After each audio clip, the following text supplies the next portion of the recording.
Sir, आपने मुझे आखिरी वक्त समय दिया, इसलिए मैं आपका आभारी हूँ, क्योंकि लोग सभी अब नींद में जा रहे हैं और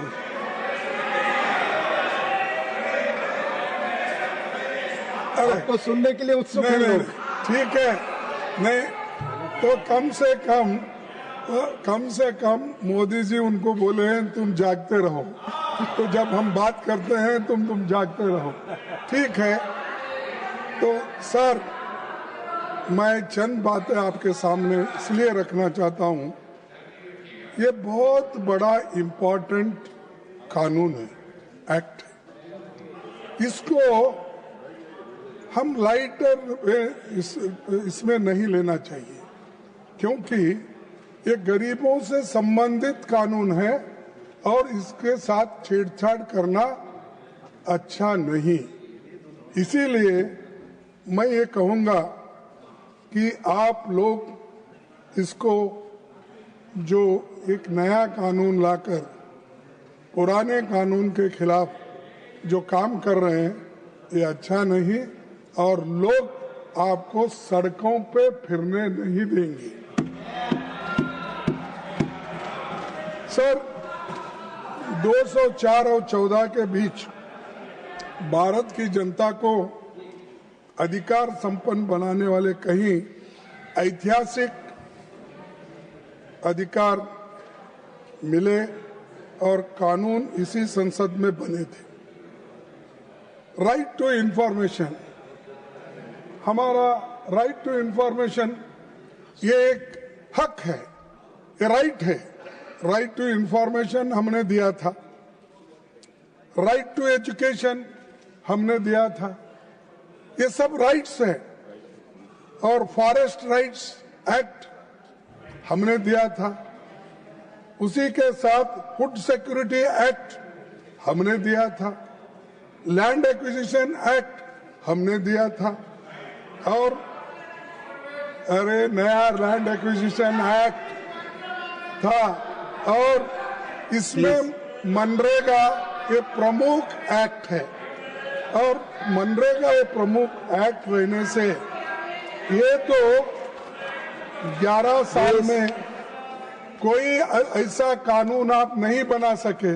जो मैंने बोला कितने राइट्स हमने लोगों को दिया, गरीबों को दिया, बताओ आप एक कानून तो ऐसा गरीबों के फेवर में दिए हैं, राइट दिए हैं, जो राइट है वो छीन ले रहे।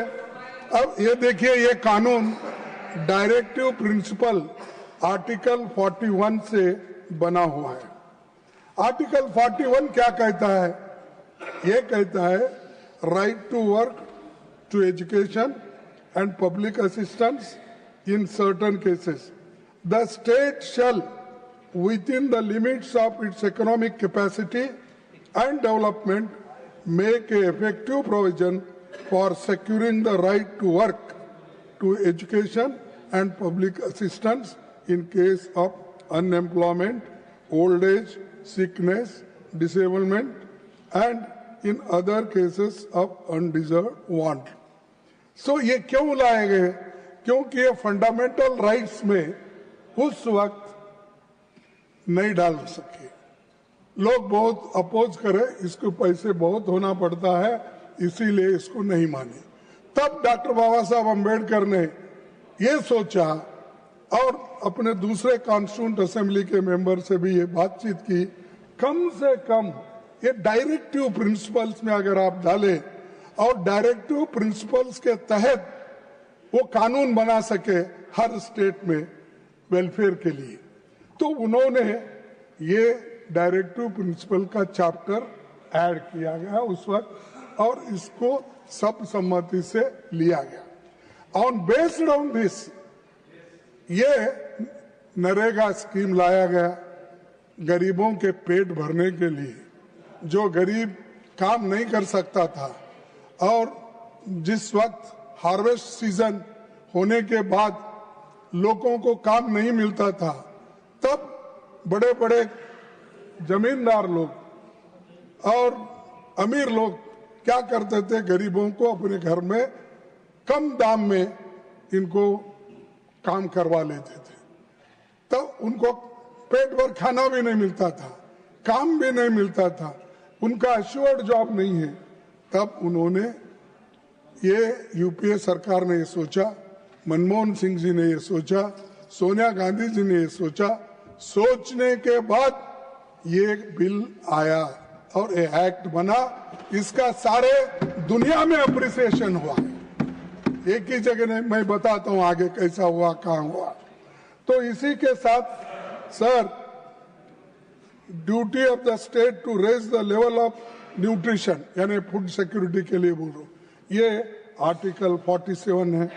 तो ऐसे सब आर्टिकल्स जो डायरेक्टिव प्रिंसिपल्स में है, उसके आधार पर हम बना रहे हैं। और आज आप वो राइट्स जो दिए गए हैं, उन हकूक को, बुनियादी हकूक को छीन ले रहे हैं। और इससे आपका मंशा क्या है? गरीब लोगों को कमजोर करना, उनको एक कुचल देना और उनको स्लेवरी में डालना। जैसा वो हजारों सालों से एक गुलामी में थे, उसी तरीके से फिर से उनको गुलामी में डालने का काम इससे हो रहा है। सर, मैं इसलिए कहना चाहता हूं, ये चौहान साहब बैठे हैं, ये तो हमेशा गरीबी की बात करते थे और करते आए हैं, अभी भी करते होंगे, क्योंकि जरा वहां से मध्य प्रदेश से यहाँ आना जरा दूर तो हो गया, लेकिन उनके विचार भी दूर हो गए गरीबों से। तो क्योंकि ये बात मैं बोल रहा हूँ, उनके दिल में भी होगा, ये गरीबों के लिए मनरेगा अच्छा कानून है, मैं जो ला रहा हूँ ये ठीक नहीं है। उन अपने आत्म साक्षी से बोलो, आपको बोलना होगा, क्योंकि आपको बोलना होगा, क्योंकि जो गलत कानून है, अगर आप लोग तरफदारी नहीं करेंगे, आप अगर उसको मजबूत नहीं करेंगे, फिर कैसा गरीब जिएगा। तो मैं आपसे निवेदन करूंगा कि इसको और मजबूत करने की कोशिश करो, इसको वीक करने का, कमजोर करने का आपके हाथ से नहीं होना, क्योंकि आप हमेशा कमजोर लोगों की बात करते हैं, महिला की बात करते हो, कौन सा लाडली बहना, कौन से स्त्रियों के, हाँ बोल के, और मामा चाचा क्या क्या के नाम उनको मिले उस वक्त, ये सब क्यों मिले? कम से कम लोग मामा मामी ये सभी लोग काम करने के लिए इनके एक प्रेम से वो लोग कहते थे। और इन्हों भी इतना, यानी इनका विशाल हृदय है कि इन्हों, एक बार मैं देखा टीवी में कि एक किसी को पेशाब कुछ उसके मुंह में डाले थे शायद, हाँ, ट्राइबल आदि, उसको घर बुलाए, टेबल पे, सॉरी कुर्सी पे बिठाए, टॉवेल से उसके पैर पूछे, पानी डाले, सब कुछ करे, और पानी पीने का एक बाकी था, लेकिन उन्होंने वो नहीं किया उतना समझा के। तो उसलिए उन्होंने अपना कंपैशन दिखाया, करुणा ये दिखाया। लेकिन ऐसा इंसान, ऐसा मंत्री जो करुणा में और गरीबों के लिए करुणा दिखाते हैं, वो इस मनरेगा को बर्बाद कर सकते हैं। आपका कोई ना कोई मजबूरी है, वो आप बाहर नहीं निकाल रहे, नहीं तो सर वो हमेशा हंसते रहते हैं और सबके साथ हंसते मिलते हैं।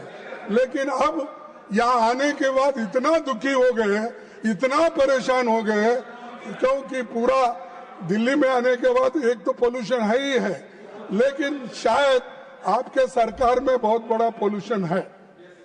और दूसरी चीज, ये जनता के अधिकार छीन लेने का जो काम कर रहे हैं, आपको कल के दिन ऐसा ही एक समय आएगा जिस ढंग से आप 3 कृषि काले कानून को वापस लिए, तो ऐसा एजिटेशन आपको चाहिए? कि लोग आपको गड़बड़ करने से, रास्ते बंद होने से, गोलियां खाने से यही पसंद है। उसी वक्त अगर आप ये करते हैं तो लोग मजबूरन रास्ते पे आएंगे, सड़क पे आएंगे, गोलियां भी खाएंगे, लेकिन इस कानून को सपोर्ट कभी नहीं करेंगे और हम लड़ते रहेंगे।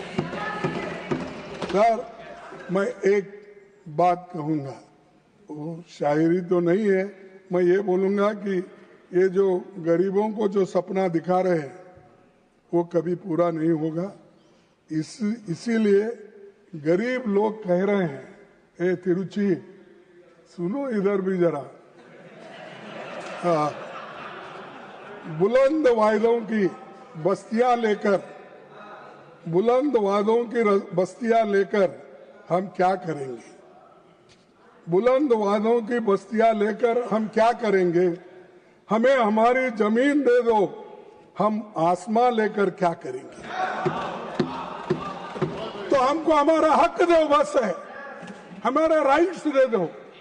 हम इसमें जीते हैं, लोग जी रहे हैं, और आप इस चीज को गुमराह करने की कोशिश करेंगे तो मैं आपको ये एक सुझाव दे रहा हूं कि मनरेगा को पुराने रूप में जारी रखिए और इसको आगे बढ़ाइए, इसको मजबूत करिए, तभी इसको एक विशेष जो स्थान मिलेगा, नहीं तो सभी गरीब लोग बर्बाद हो जाएंगे।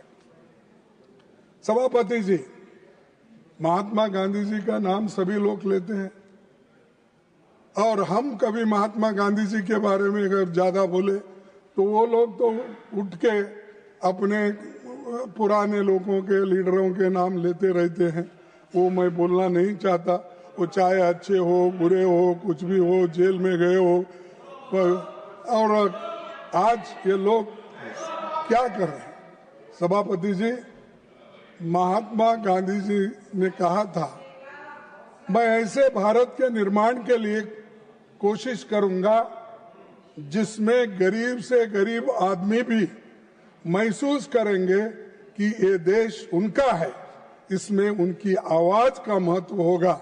ये महात्मा गांधी जी ने कहा। तो ये गरीबों का आवाज है इसमें, मनरेगा एक्ट में। इसको खत्म मत कीजिए, इसको बर्बाद मत कीजिए, नहीं तो 140 करोड़ में से 50 करोड़ लोग जो इस पे निर्भर है, वो उनका श्राप आपको लगेगा। तो आप तो श्राप नहीं लेना चाहते हैं, इसीलिए बाहर आओ, लड़ो इसके लिए, नहीं तो आपका नाम पूरा, जितना भी आज तक आपने नाम कमाया है, वो पूरा बर्बाद हो जाएगा। तो मैं ये कहना चाहता हूँ। तो सर, 27 फरवरी 2015 को अभी हमारे पिछले सारे वक्ताओं ने ये बात किया है, मैं फिर उसको रिपीट करना नहीं चाहता, फिर भी रिकॉर्ड के लिए ये मैं कहना चाहता हूं कि मोदी जी ने कहा था 27 फरवरी 2015 में, क्या कहा था? मेरी राजनीतिक सूझबूझ कहती है कि मनरेगा बंद मत करो। मनरेगा आपकी नाकामियों की जीता जागता स्मारक है। ये किसको बोले? कांग्रेस वालों को बोले। आजादी के 60 साल बाद भी लोगों को गड्ढे खोदने को भेजना पड़ रहा है। इसे मैं बंद नहीं करूंगा, इसे बचा कर रखूंगा ताकि दुनिया को दिखा सकूं कि कांग्रेस ने क्या किया। अरे साहब, नहीं, आपने ये बार बार बोला, एक बार नहीं अनेक बार बोला, और आज वो मनरेगा सही साबित हो गई और मनरेगा ही लाए। इसीलिए मैं पूरे तुम्हारे क्वेश्चन और आंसर्स जितने भी आपने इस सदन में दिए, हाँ, स्टैंडिंग कमेटी ने, ये पूरे कागज लाया हूँ। अगर मैं सभी चीजें मैं बताऊंगा, खुद एक ही पढ़ के मैं बोलता हूँ आपको, मैं ले ही करता हूँ। लेकिन कम से कम आप ले करने के बाद भी वो लेकर पढ़ते नहीं ना, इसीलिए मुश्किल है। तो sir, government of India has made an assessment of implementation of the Mahatma Gandhi Narega through third-party study in terms of increase in household income, poverty elevation, etc. by development, monitoring and evaluation of Niti Aayog. Study report has acknowledged the role of Mahatma Gandhi Naregas in providing livelihood security for the rural poor through creation of durable assets, improvement water security, soil conservation and higher land productivity. ये answer 16 तारीख, यही 16 तारीख को 16/12/2025 को आपने दिया। यानी ये अगर ठीक नहीं है तो इसको आप गालियां देते हो और ये स्कीम को आप हमेशा इसको एक अलग नजरिए से देखते हो, तो ये आपने ही आंसर दिया है। इसी सदन में आपने बोले, सो मैं बोल रहा हूं, ये पूरे जितने भी 5-6 कागज है मेरे पास, ये सब आपके लोगों ने स्टैंडिंग कमेटी में बोले सो है, आपके लोग प्रश्न का उत्तर देने में बोले सो है, और आपके लोग खुद माना है कि ये स्कीम बहुत अच्छा है, इससे असेट क्रिएट किया गया है। तो इसीलिए नरेगा उस वक्त लाया गया 90-10 पे, 10% स्टेट का, 90% सेंटर का। लेकिन अब आप क्या कर रहे हैं? आप वो भी काट छाट करके 60% आपका, 40% स्टेट का। तो उसके बजाय आप एक स्कीम ही बंद करो ना, क्योंकि अगर आप एक तरफ आप गरीबों को उनका गला घोट रहे हो और उनको जिंदा रखने की भी कोशिश कर रहे हो, ये नहीं होगा। आप लोग हमेशा, मैं ये कहना चाहता हूं कि आपकी सोच कम है, सिर्फ आप किसी और नजरिए से देखते हैं। अरे ऐसी चीजें तो मिलजुल के करना है, और जब मिलजुल के हम नहीं करते तब देश बर्बादी की ओर चले जाता है। और दूसरी चीज, आप तो ये स्मारक गड्ढे गिड्ढे सब खोदे, सब बोले, तो अब भी गड्ढे खोद रहे ना, अब क्या कम है? तो सर, मैं और एक बात कहूंगा, ये सफल योजना है और ड्यूरेबल असेट्स बने हैं, इससे बहुत फायदा है, इसीलिए इसको दिन घटाना भी अच्छा नहीं है। पहले तो 100 दिन का था, अब 100 दिन जाके अब 125 दिन करना चाहते। अरे जब आपके रिपोर्ट में ये लिखा है कि मैं वो पढ़ना नहीं चाहता, बहुत लंबा हो जाएगा, और आप जो समय दिए उसका भी दुरुपयोग नहीं करना चाहता, लेकिन आप जो असेट्स आज कुछ बन गए हैं, ये है मनरेगा की देन, ये है यूपी वालों की देन, ये है यूपीए सरकार की देन।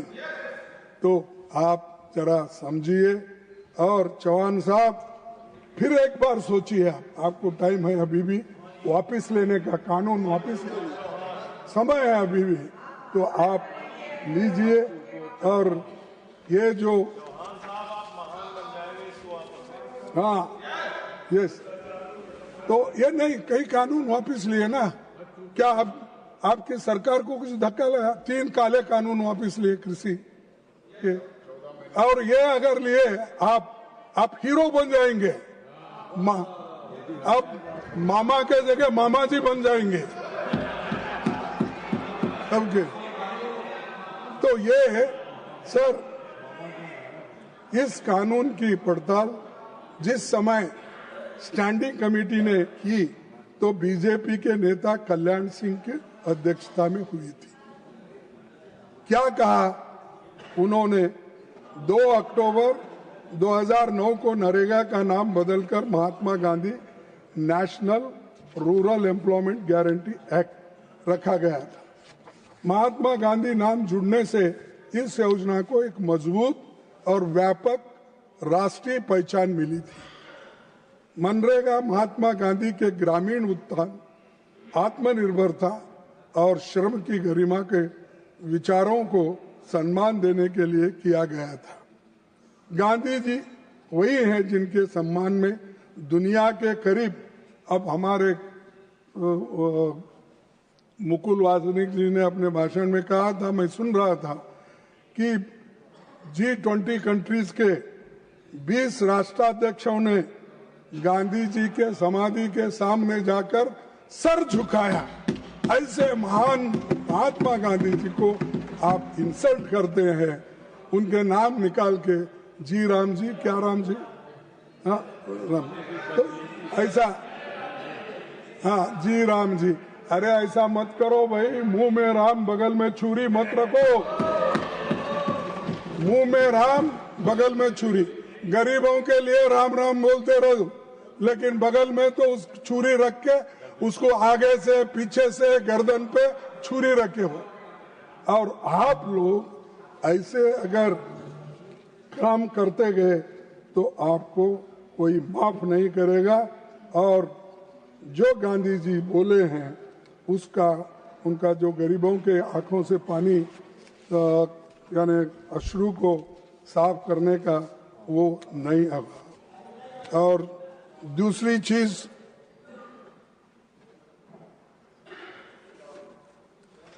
क्या हुआ, आप लोगों में गड़बड़ी हो सर? तो वंचित तबकों को गांव में रोजगार देकर सशक्त किया, इसका उद्देश्य था, और काम की गारंटी देना इसका उद्देश्य था। लेकिन मैं एक बात बताना चाहता हूँ, इसको आप आहिस्ता आहिस्ता स्लो पॉइजनिंग बोलते ना, वैसा स्लो पॉइजनिंग दे रहे हैं। 2020-21 में इसका बजट क्या था? 1,11,500 रिवाइज्ड एस्टीमेट का बोल रहा हूं। और आज क्या है? 24-25 में 86,000 और 25-26 में फिर 86,000। सर, अगर आपका बजट घट रहा है तो इसका अर्थ यह है कि आप इस स्कीम को ठीक ढंग से चलाना नहीं चाहते और इसको बंद करना चाहते हैं और स्लो पॉइजनिंग देकर इस स्कीम को खत्म करना चाहते हैं। और दूसरी चीज सर, मैं SC/ST परसेंटेज कितना है इनका? पहले था 23% काम मिलता था, आज 19% घटकर 19% हुआ है। और ST का 17 से घटकर 16 हुआ है। ये हमने नहीं किया, ये आपके हाथ में है ना। आप रिव्यू कर सकते हैं, आप मिलके लोगों को कह सकते हैं इधर आओ, ये काम क्यों नहीं हुआ, हमने इतने पैसे दिए फिर भी ये खर्च क्यों नहीं हो रहा, या खर्च अगर हुआ भी तो इतना काम क्यों नहीं हुआ, ये पूछने का आपका काम है। वो तो सब छोड़ दिए और अब तो सिस्टम ये लाए आप कि बफे सिस्टम का सिस्टम लाए, जो जाएगा जिसको जितना मिलेगा वो पहले खा लेगा, फिर उसके बाद पाप बेचारे जो पंक्ति में बैठते हैं उनको कुछ नहीं मिलेगा, वो घर को वैसा ही चलेगा। तो यही काम है, क्योंकि आपको पसंदीदा जो डिस्ट्रिक्ट है, आपको कौन सा स्टेट अच्छा लगता है, आपको कौन सी सरकार अच्छी लगती है, और एरिया, जिला, ये सब देखकर आप पैसे देने वाले हो। अगर किसी स्टेट से आपका कोई मिलाप नहीं है तब, और वो आपसे ठीक नहीं है, तो उनको बर्बाद करने का पूरा आपके हाथ में है। जैसा ED CBI को लेकर आप लोगों को डराते रहे और बहुत से लोग हमारे उधर भाग गए, और दूसरे लोग भी उधर आ रहे हैं। तो ये वैसा ही है कि हर स्टेट को फेडरल सिस्टम में आप डरा डरा के लोगों को कमजोर बना रहे, स्टेट को कमजोर बना रहे। फेडरल स्टेट का जो स्टेटस है उसको खत्म कर रहे। तो इसीलिए मैं कहता हूं ऐसा गुनाह मत करो। संविधान ने जो हक दिया है उसको आप ठीक रखो। और आज फिर आपने कहा, देखो इसमें आपने जो नया कानून लाने की कोशिश जो कर रहे, मैं कसम से बोलता हूँ, मेरी माँ तो मैं जब देखा नहीं उसको, उनका इंतकाल तो उसी वक्त हो गया, तो बचपन में ही मैं 6-7 साल का होगा। आपको मालूम है शायद उधर आए नहीं, तो वो रजाकार मूवमेंट में गया था। लेकिन मैं उनकी कसम खा के कहता हूँ, ये कानून गरीबों के लिए अच्छा नहीं है और आप गरीबों को खत्म करना चाहते हैं। और आप ऐसा ही बोलिए। मैं अपने माँ की कसम खा के, भारत माँ की कसम खा के बोलता हूँ, ये कानून गरीबों के लिए ठीक नहीं। अगर आप अपने छाती पे हाथ रख के बोलो ये ठीक है गरीबों के लिए, मैं कहूंगा क्या बहादुर लोग हैं भाई, क्या कंपैशन है इनके पास, क्या करुणा है, क्या प्रेम है। तो मैं कहूंगा तो सर ये लोग उन्हीं के जो कमिटीज के रिपोर्ट है वो नहीं मानते। और ये देखिए standing committee of rural development and panchayat Raj 19 report में कहा है, क्या कहा है, अनेक्सर 3 मैं रखूंगा आपके पास। यह योजना ग्रामीण क्षेत्रों में रहने वाले गरीबों और समाज के वंचित वर्ग के लोगों के लिए रोजगार सुनिश्चित करती है। लिहाजा ये जरूरी है कि योजना के प्रभावी क्रियान्वयन, इफेक्टिव इम्प्लीमेंटेशन के लिए पर्याप्त बजटीय आवंटन किया जाए।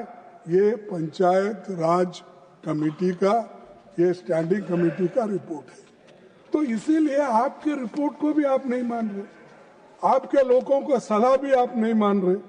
तो मेरा कहना यही है कि एक तो नरेगा के जो भी हमारे वेजेस है उसको बढ़ाना चाहिए और इसको 125 दिन बोले, कम से कम 1 से 25 दिन तो जैसा है वैसा रखिए, लेकिन कानून को हाथ मत लगाइए, उसको निकालने की बात मत करो और इसको विड्रॉ कर लो, बहुत अच्छा रहेगा।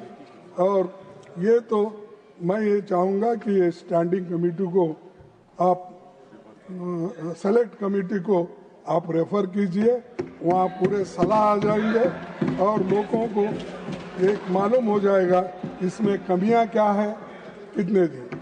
और पहले ये था सब सिर्फ 15 गरीबों को डिमांड ड्राइवन था। ये 15 दिन के अंदर अगर कोई कहता है कि हमारे पास काम नहीं है प्लीज काम दो बोले तो 15 दिन में, प्लीज कंक्लूड, 15 दिन में उनको काम देने का था। अब 60 दिन हो गया।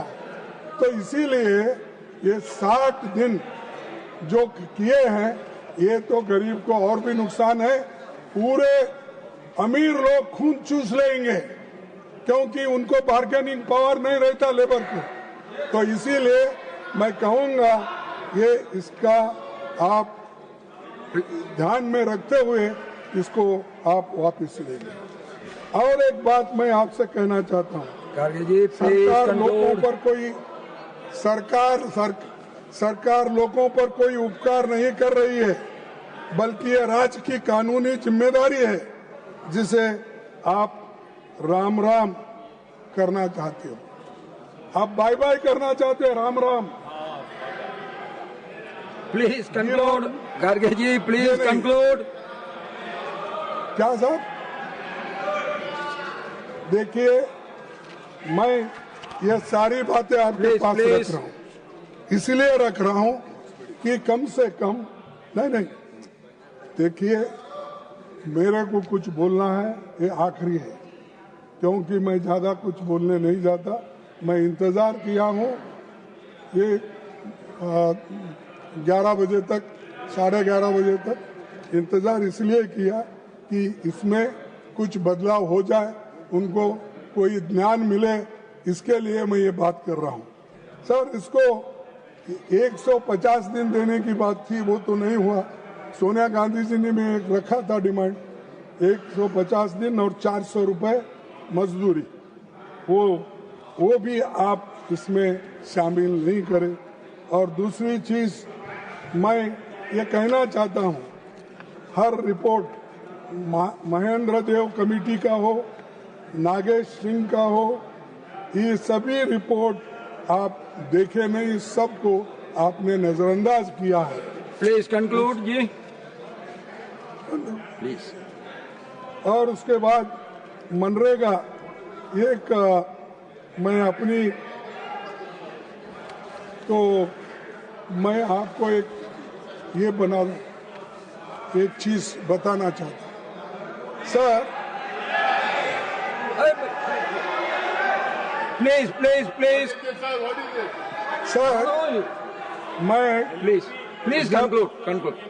लेबर मिनिस्टर था, आई एम कंट्रोलिंग प्लीज। तो international Kharge ji please labour conclude. Organisation का कॉन्फ्रेंसेस जिनेवा में होते थे और G20 कंट्रीज के सभी मिनिस्टर्स वहां पर, प्रधानमंत्री भी आते थे कभी, तो इसलिए मैं एक 7-8 कंट्रीज को गया था। अफ्रीका, तुर्की, Germany, Japan, Italy, USA, UK, Brazil, China. Please conclude. Sir, no, ये कंट्रीज में All the time is over. The allotted time is over. Already I have given you NREGA more scheme को, than 7.5 minutes extra. NREGA Please scheme को conclude. उन्होंने Please माना conclude. और उसकी प्रशंसा की, ये बात Please बोल रहा हूँ। conclude. Please conclude. अब जो प्रशंसा ये देशों ने की और उसको Please आप खत्म conclude. कर रहे हैं और बोल रहे हैं मुझे कि ये क्या कर रहे हैं। Please. No. अरे ये तो See, your party time is over. Your time is over. Please conclude. No, my time is sir 25 minutes. It is 33.04. अच्छा, ठीक है। Please मैं- conclude. एक minute. You take one more minute and conclude, please. Sir, 2-3 minute में खत्म करता हूँ। Sir, Nobel laureate Amrita Sen ने कहा था कि MNREGA reaches out to the people and gives them income. It is an enhancer of capability. It enhances their self respect and participation in life and community.